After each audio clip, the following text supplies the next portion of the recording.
Hello guys. आज हम पढ़ने जा रहे हैं 12th क्लास का पहला chapter sexual reproduction in flowering plant. इसके अंदर हम एनसीईआरटी में पढ़ेंगे और जानेंगे कि भाई एनसीईआरटी के अंदर इस चैप्टर में क्या क्या दिया हुआ है। ठीक है, पूरी एनसीईआरटी कवर करेंगे। तो इसमें sexual reproduction in flowering plant यानी कि जितने भी फ्लावरिंग प्लांट हैं उनके अंदर हमें रिप्रोडक्शन देखना है, वो भी कैसा सेक्सुअल रिप्रोडक्शन। फ्लावरिंग प्लांट से यहाँ क्या मतलब है? फ्लावरिंग प्लांट से मतलब है एंजियोस्पर्म्स। ठीक है, फ्लावरिंग प्लांट मतलब एंजियोस्पर्म। अब हम लाइन बाय लाइन इनका आंसर पढ़ना स्टार्ट करते हैं। Are we not lucky that plant reproduce sexually? क्या हम लक्की नहीं कि प्लांट सेक्सुअली रिप्रोड्यूस करते हैं? कैसे? The myriads of flower that we enjoy gazing at, the scent and the perfume that we swoon over, the rich colour that attract us are all there as an aid to sexual reproduction. जितने भी हम जैसे flower को देखते हैं तो कितने सुंदर सुंदर फ्लावर दिखाई देते हैं हमको। ठीक है, उनसे हम परफ्यूम निकालते हैं, सेंट निकालते हैं, कभी कभी खुशबू सूंघ कर देखते हो कितनी अच्छी खुशबू आती है। गुलाब के फूल से कितनी बढ़िया आती है, गेंदे के फूल से अलग खुशबू आती है। ठीक है, इनके कलर कितने बढ़िया बढ़िया होते हैं। जैसे कुछ कलर होते हैं, गुलाब का कलर हो गया या फिर उसका सूरजमुखी का कलर हो गया, तो ये हम अट्रैक्ट करते हैं अपनी तरफ कि भाई हम अपने आप ना चाहते हुए भी इनकी तरफ खींचे चले जाते हैं। ठीक है, ये सब किसकी वजह से? सेक्सुअल रिप्रोडक्शन हो रहा है इनकी वजह से। क्योंकि सेक्सुअल रिप्रोडक्शन क्या क्या कॉज करता है? सेक्सुअल रिप्रोडक्शन की वजह से वेरिएशंस आते हैं। समझ में आया? Flowers do not exist only for us to be used for our own selfishness. हमारे सेल्फिशनेस यानी कि केवल हमारे यूज़ के लिए ही फ्लावर एग्जिस्ट नहीं करते। ठीक है, लुक और नहीं, all flowering plant show sexual reproduction. सारे के सारे फ्लावरिंग प्लांट क्या दिखाते हैं? सेक्सुअल रिप्रोडक्शन दिखाते हैं। ठीक है, a look at the diversity of structure and inflorescence, flower and floral parts show an amazing range of adaptation to ensure formation of the end product of the sexual reproduction, the fruit and the seed. जब तुम बहुत सारे flower को देखोगे, ठीक है, उनके inflorescence क्या होता है कि कई सारे फ्लावर एक साथ कैसे अरेंज्ड हैं, कैसे लगे हुए हैं। समझ में? This is inflorescence. कभी कभी देखा होगा कि एक फ्लावर लगा हुआ है, कभी कभी देखा होगा कि एक टहनी पे 7-8 फ्लावर लगे हुए हैं। ठीक है, मकोई का पेड़ देखा है, मकोई में 7-8 फ्लावर एक जगह लगे होते हैं। That is inflorescence. समझ में? इन्फ्लोरेसेंस का मतलब होता है कि जहाँ कई सारे फ्लावर एक जगह लगे होते हैं। इन्फ्लोरेसेंस, फ्लावर्स, फूल एंड फ्लोरल पार्ट्स। अब फ्लोरल पार्ट्स क्या होते हैं? फूल के पार्ट, जैसे पत्तियाँ हो गई जो कलरफुल है।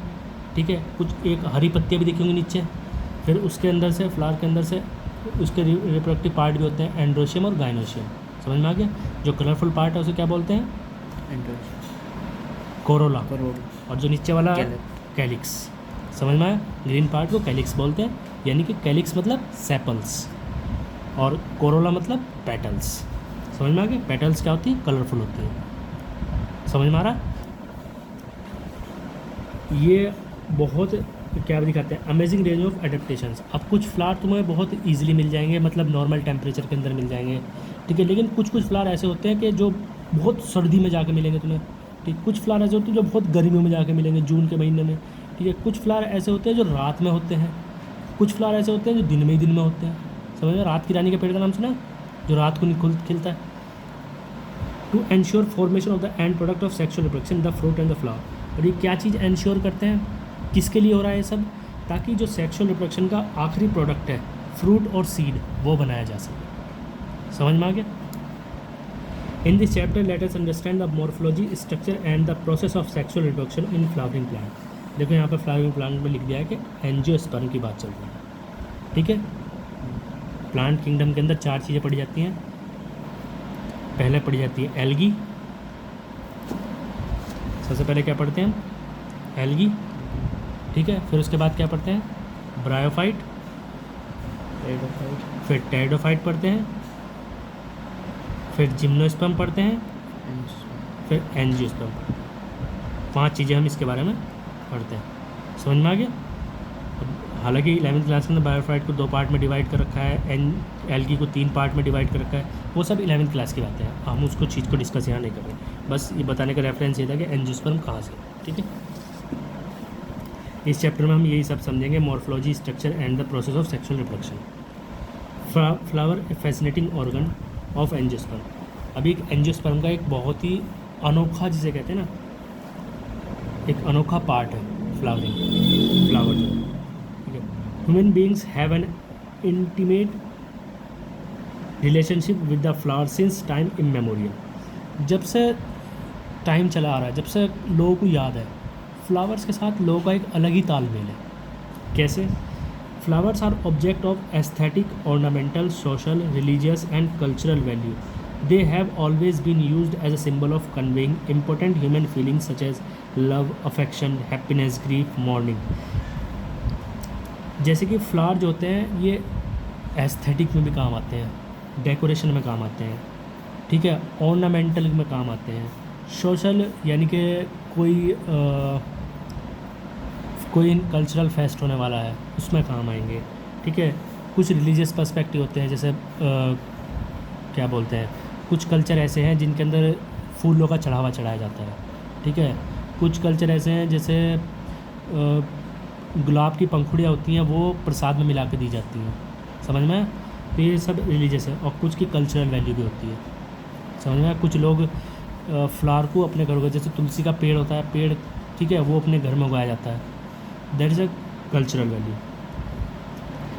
इन्हें सिंबल की तरह यूज़ किया जाता है। किसके लिए? जैसे कि किसी को प्यार दिखाना हो तो अलग फूल यूज़ करेंगे, किसी के प्रकार अफेक्शन दिखाना हो तो वाइट फ्लावर यूज़ करते हैं, हैप्पीनेस दिखानी हो तो अलग से बुके बना के लेके जाते हैं, ग्रीफ, मॉर्निंग, किसी के प्रति शौक जताना हो तो अलग से माला बनवा के लेके जाते हैं। तो हर तरह से फ्लावर को यूज़ किया जाता है, समझ में आ गया?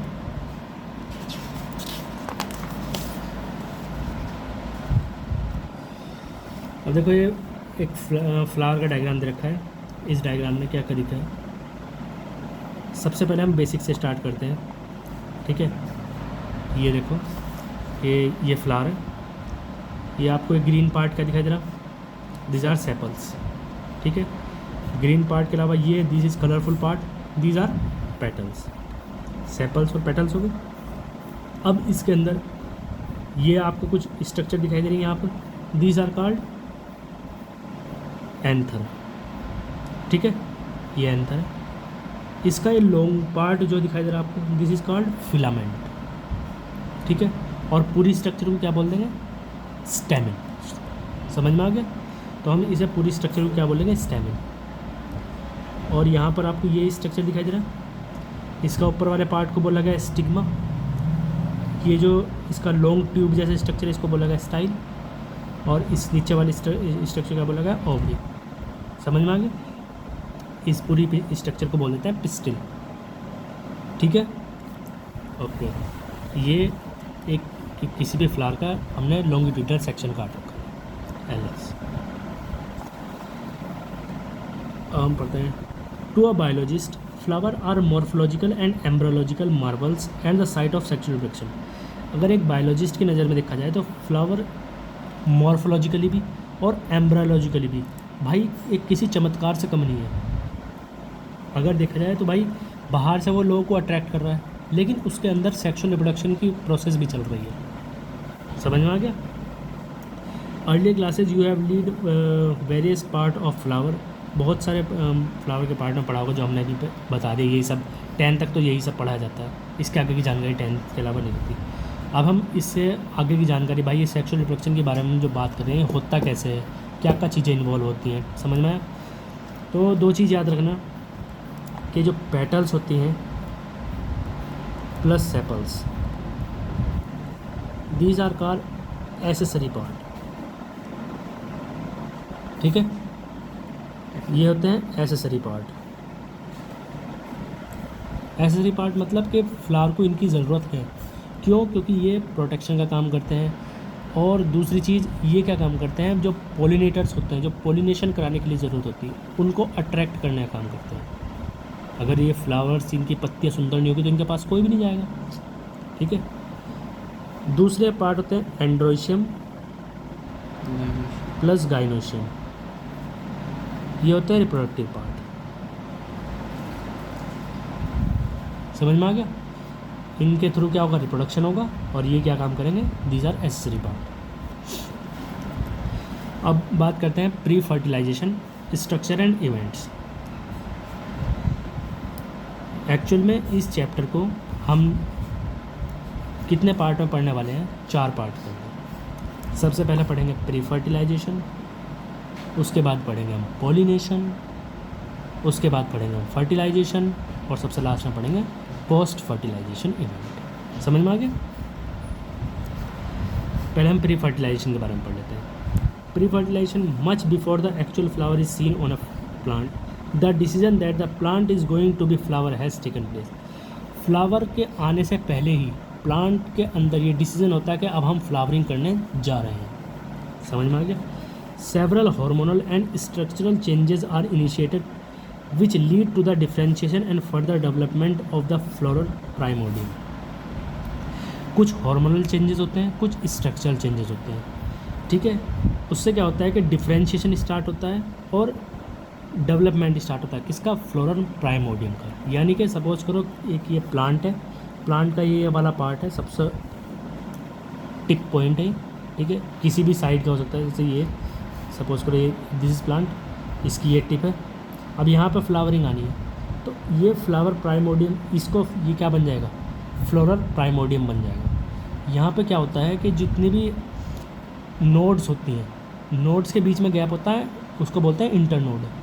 वो नोड के बीच का जो गैप है वो कम होना स्टार्ट हो जाएगा, इतनी पास आ जाएंगे। अब क्या होगा कि हर एक नोड से अलग अलग फ्लोरल पार्ट्स निकलने स्टार्ट हो जाएंगे। इस वाली नोड से निकल जाएंगी सेपल्स, उससे ऊपर वाली नोड से निकल जाएंगी पेटल्स, फिर उससे ऊपर वाली से निकल जाएगा गाइनोशियम, उससे ऊपर वाली से निकल जाएगा एंड्रोशियम। समझ में आ गया? ये इस तरह से पैक्ड हो जाती है कि तुमको लगेगा ही नहीं कि अलग अलग नोड से निकले, तुमको लगेगा कि एक ही नोड से निकले होंगे, जबकि ये अलग अलग नोड से निकलते हैं। समझ में आ गया? Inflorescence are formed which bear the floral buds and then the flowers. फिर इन्फ्लोरेसेंस बनेगा। जैसे मैंने एक फ्लावर की कंडीशन बता दी, वैसे ही अगर ये कई सारी चीज़ें एक साथ आ जाए, ठीक है, एक इधर से टहनी आ गई, एक टहनी इधर से आ गई, एक इधर से आ गई, इधर से आ गई, कई सारे एक जगह गुच्छा सा बन गया, दैट इज़ इन्फ्लोरेसेंस। अभी पीछे बताया था, यही फ्लावर बर्ड्स आ जाएंगी और फिर बाद में क्या बन जाएंगे? फ्लावर बन जाएंगे। In the flower the male and female reproductive structure the androecium and the gynoecium differentiate and develop. फिर क्या होगा? फ्लावर के अंदर मेल और फीमेल रिप्रोडक्टिव स्ट्रक्चर एंड्रोशियम और गाइनोशियम क्या हो जाएंगे? डिफ्रेंशिएट हो जाएंगे और डेवलप होने स्टार्ट हो जाएंगे, ठीक है। You would recollect the endoecium consists of whole of stamens representing the male reproductive organ and gynoecium represent the female reproductive organ। तो एंडोशियम के अंदर क्या आते हैं? स्टेमिन्स आते हैं, ठीक है। अभी हमने पीछे बताया था कि दिस इज, ये पूरी स्ट्रक्चर किसकी है? This is stamen. स्टेमिन के अंदर 2 पार्ट बताए थे, एक एंथर और एक फिलामेंट। समझ में आ गया? तो यही बात यहाँ पे चल रही है। और गाइनोशियम क्या रिप्रेजेंट करता है? फीमेल रिप्रोडक्टिव ऑर्गन को रिप्रेजेंट करता है। समझ में आ गया? अब हम बात करते हैं मेल रिप्रोडक्टिव ऑर्गन की, यानी कि स्टेमिन की बात करते हैं, ठीक है। उसके अंदर आएंगे माइक्रोस्पोरेंजियम। माइक्रोस्पोरेंजियम में क्या बनेंगे? Pollen grains. समझ में आ गया? हम इनके तीनों के बारे में पढ़ने जा रहे हैं। स्टेमिन अभी हमने बताया कि this is male reproductive organ. समझ में आ गया? ये एक स्ट्रक्चर दी हुई है, आई होप ये दिख रही हो, ठीक है। This is anther and this is filament. पूरी स्ट्रक्चर क्या बोलते हैं? स्टेमिन।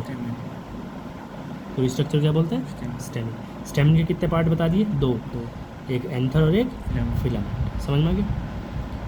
2 पार्ट्स ऑफ टिपिकल, ये देखो जो लिखा हुआ अभी, 2 parts of A typical stamen. The long and cylinder stock is called filament and the terminal generally bilobed structure is called anther. इसको क्या बोला गया है? एंथर। और इसको क्या बोला गया है? लॉन्ग स्टॉक को, लॉन्ग एंड सिलेंडर स्टॉक, डंडी को, इसको क्या बोला गया है? फिलामेंट। और terminal generally bilobed structure, bilobed का मतलब क्या है? एक लोब ये हो गई, एक लोब ये हो गई, दिस इज बाइलोब। समझ में आ गया? इसको क्या बोला गया है? Anther. Proximal end of filament is attach to the thalamus of the or the petal of the flower. अब ये प्रोक्सिमल एंड ये वाला, ठीक है। और ये वाला कौन सा एंड हो जाएगा फिर? अगर ये प्रोक्सिमल एंड हो गया,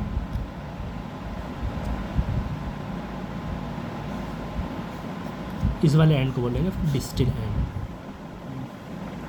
ठीक है। Proximal and, distal end. Proximal and किसके रेस्पेक्ट में बोला गया? प्रोक्सिमल एंड बोला गया थैलेमस के रेस्पेक्ट में। प्रॉक्सिमल मतलब पास वाला, डिस्टल मतलब दूर वाला। तो ये वाला पार्ट जो है, अगर आपको याद हो ये वाली स्ट्रक्चर, तो ये देखो ये वाला पार्ट यहाँ अटैच्ड है और इसका दूसरा पार्ट यहाँ अटैच्ड है, ठीक है। तो इस जो नीचे रिसेप्टेकल है, ये वाला रिसेप्टेकल, इस रिसेप्टेकल को बोलते हैं थैलेमस, जिसके ऊपर पूरा फ्लावर लगा हुआ है। समझ में आ गया? इससे पूरा फ्लावर सिचुएटेड है। जैसे घर की नींव होती है, वैसे ही नींव के ऊपर पूरा मकान टिका हुआ है, वैसे ही इस थैलेमस के ऊपर पूरा फ्लावर टिका हुआ है। तो हम इसके बारे में बात करेंगे। तो ये प्रॉक्सिमल एंड हो गया और ये डिस्टल एंड हो गया। लिखा हुआ प्रॉक्सिमल एंड फिलामेंट का कहाँ अटैच होता है? थैलेमस पे या फिर पेटल ऑफ द फ्लावर। कुछ में थैलेमस पे अटैच होता है, कुछ में पेटल में अटैच होता है, कुछ में पेटल और सेपल फ्यूज़ हो जाते हैं, उनसे अटैच्ड होता है। ये टर्म है जो 11वीं क्लास के अंदर मॉर्फोलॉजी चैप्टर उसके अंदर दी हुई है, ठीक है। The number and length of stamen are variable in flower of different species. इनका नंबर, स्टेमिन कितने होंगे, ठीक है, इनके फिलामेंट की लेंथ ये अलग अलग स्पीसीज़ के अंदर वेरी करती है। और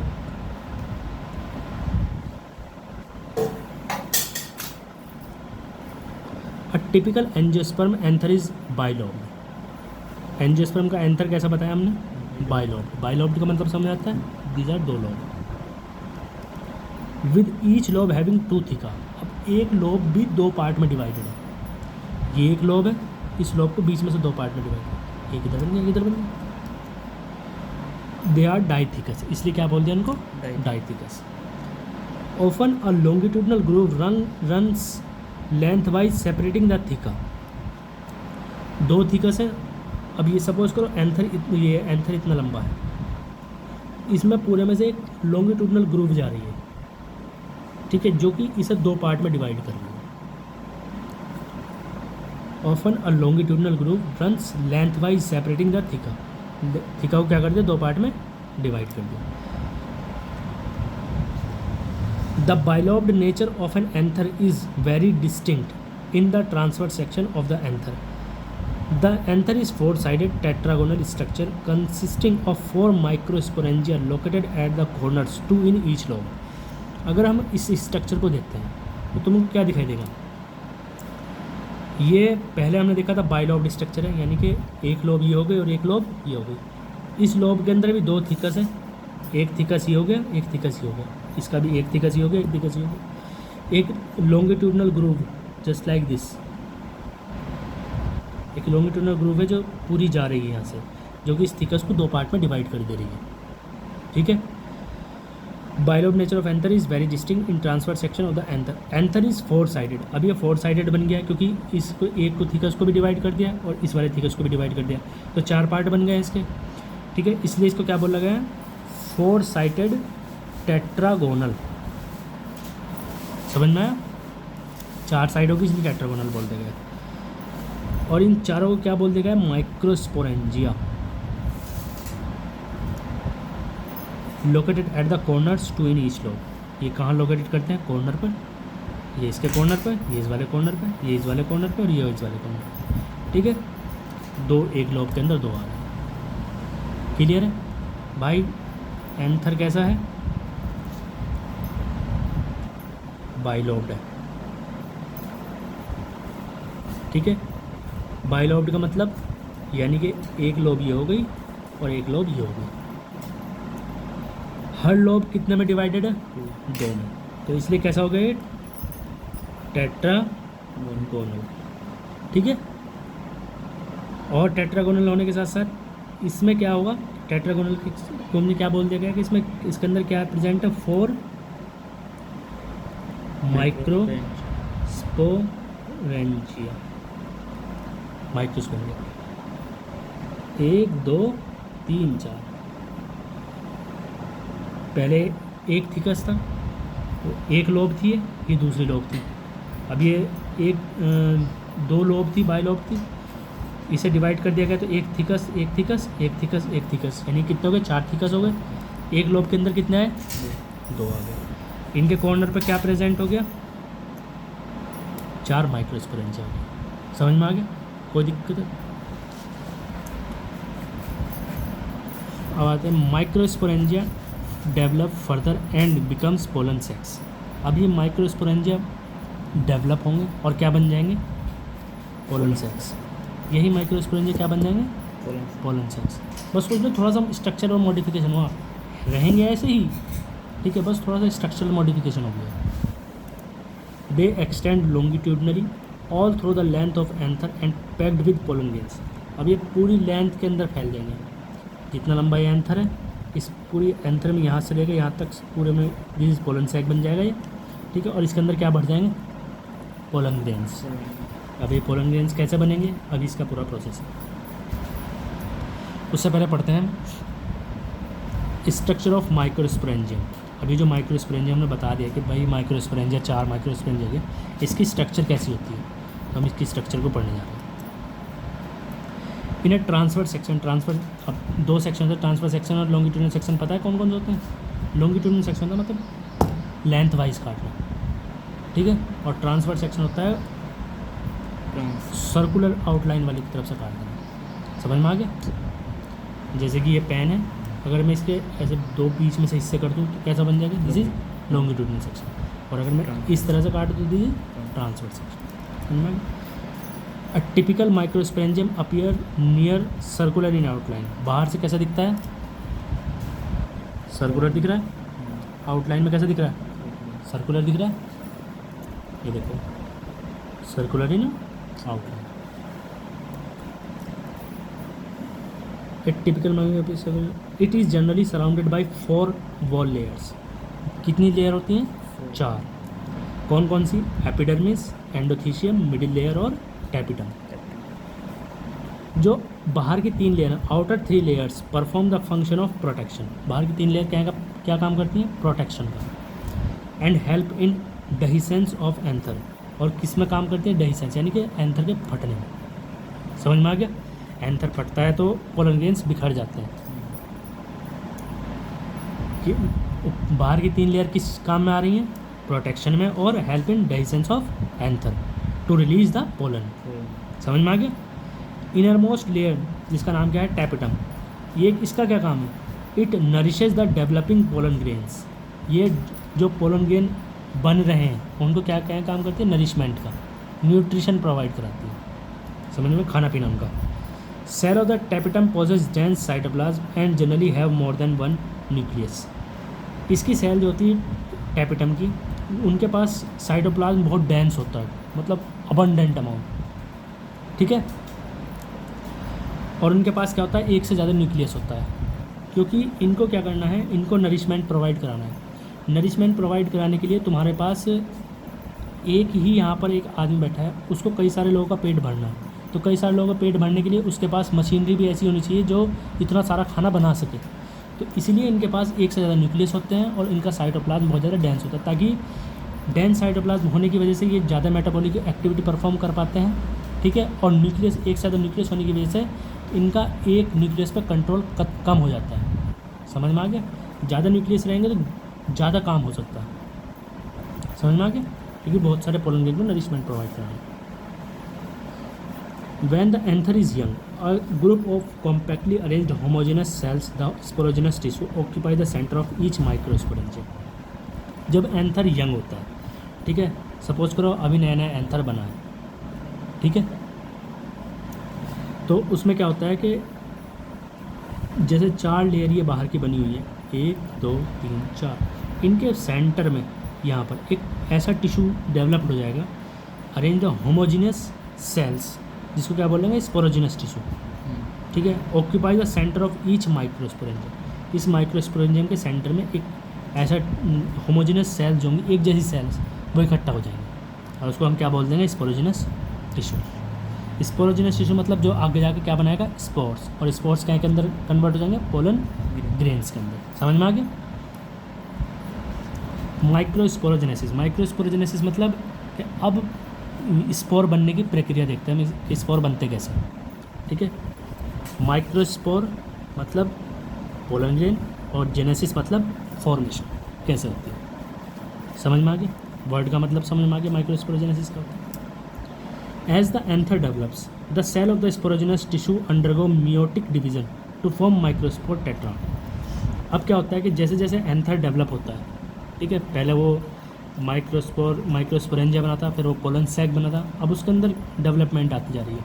तो डेवलपमेंट के साथ साथ जो स्पोरोजिनस टिश्यू है उसकी सेल क्या करती हैं, डिवाइड करना स्टार्ट करती है। कैसे डिवाइड करती है? Meiotic division. मियोटिक डिवीज़न कैसे होता है? Reductional division. समझ में आ गया? ये क्या करती है? रिडक्शनल डिवीज़न करती है और क्या बनाती है? Microspore tetrad. कैसे बनती है? एक स्पोरोजिनस सेल की, एक स्पोरोजिनस टिश्यू की एक सेल हो गई है, ठीक है, इस वाले टिश्यू की एक सेल हो गई। इनकी प्लोइडी होती है 2n, मतलब 2n that is ploidy diploid. ये डिवाइड करती है मियोसिस के थ्रू। अब मियोसिस में 2 प्रक्रिया होती है। पहले मियोसिस फर्स्ट होगा तो ये 2 सेल बन जाएंगे, n और n, ठीक है। फिर मियोसिस सेकेंड होगा, फिर ये 4 सेल बन जाएंगे, ठीक है।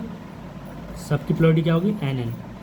यहीं पर पहले जो मियोसिस फर्स्ट होता है यही होता है रिडक्शनल डिवीज़न, इसी के अंदर रिडक्शन हो जाता है। दूसरा वाला मियोसिस जो होता है वो इक्वेशनल डिवीज़न होता है। समझ में आ रहा है? ये जो नॉर्मल माइटोसिस होता है इक्वेशनल डिवीज़न। एक से अगर 2 बन रही हैं तो अगर पहले की प्लोइडी 2n है तो उन दोनों की प्लोइडी भी क्या होगी? 2n 2n। समझ में आ गया? जैसे इसकी प्लोइडी nn है तो इनकी प्लोइडी भी क्या रही? nn, क्योंकि मियोसिस सेकंड किसके इक्वेशनल बताया हमने? माइटोसिस के। और माइटोसिस क्या होता है? Equational division. समझ में आ गया? मियोसिस फर्स्ट में क्या होगा? हमारा रिडक्शन होगा। समझ में आ गया? जब भी कहीं मियोटिक डिवीज़न है, मियोटिक और मियोसिस दोनों एक ही बात है। मियोटिक और मियोसिस दोनों एक ही बात है। माइटोटिक और माइटोसिस दोनों एक बात है। समझ में आ गया? देखो अब ये इन्होंने जो पीछे भी 4 लेयर की बात करी है उसके बारे में इन्होंने कुछ जानकारी दी है, ठीक है। तुम्हें बाहर से दिखाई दे रहा है सर्कुलर इन आउटलाइन, 4 लेयर दिखाई दे रही है। कैसे दिखाई दे रही है? बाहर वाली लेयर एपिडर्मिस, ये वाली, उससे अंदर की लेयर ये कौन सी हो गई? एंडोथीशियम। उससे अंदर की लेयर ये 2 से 3 हो जाती हैं, मिडिल लेयर 2 से 3 लेयर हो सकती हैं। उसके अंदर वाली लेयर ये वाली कौन सी है? टैपिटम। तुम्हें ये दिखाई दे रही होंगी इनकी और इसकी सेल। इनकी सेल छोटी छोटी है, इनकी सेल बड़ी है, टैपिटम। क्यों? क्योंकि इनको नरिशमेंट प्रोवाइड कराना है। समझ में आ गया? इसके अंदर इन्होंने एक का न्यूक्लियस दिखाया, बट इनके पास एक से ज़्यादा न्यूक्लियस हो सकता है, ठीक है। तो बाहर वाले एपिडर्मिस, एंडोथीशियम, मिडिल लेयर और फिर टैपिटम, और बीच में क्या होगा? ये माइक्रोस्पोर मदर सेल जो क्या बनाएगी? माइक्रोस्पोर टेट्राड बनाएगी और उसके बाद वो क्या में कन्वर्ट हो जाएंगे? पोलन में। समझ में आ गया? ये माइक्रोस्पोर मदर सेल कहाँ से आई है? स्पोरोजिनस टिश्यू की एक सेल है। समझ में आ गया? क्योंकि जैसे ये स्ट्रक्चर है, बाहर वाली लेयर ये हो गई, 3 लेयर प्रोटेक्शन के लिए हो गई, 1 लेयर नरिशमेंट के लिए हो गई, और ये जो बीच में सेल है, ठीक है, ये स्पोरोजिनस टिश्यू बन गई है। अब इसकी सेल डिवाइड करेंगे, सेल डिवाइड करके माइक्रोस्पोर बना रही है, यानी कि पोलन ग्रेन बना रही है, तो इसलिए इनको क्या बोल दिया गया? माइक्रोस्पोर मदर सेल बोल दिया गया, MMC। कोई कन्फ्यूज़न? ठीक है। ये बीच में एक होता है कनेक्टिव, ठीक है, epidermis, endothecium, sporogenous tissue, this is tapetum and this is middle. ये स्ट्रक्चर कभी कभी पूछ लेता है कि एक मैच्योर डहीज्ड एंथर, जब एंथर फट जाता है उसके वो तब कैसा दिखता है? फटने के बाद ये देखो यहाँ से खुल गया है और यहाँ से पोलन ग्रेन्स बाहर निकल जाएंगे। समझ में आ गया?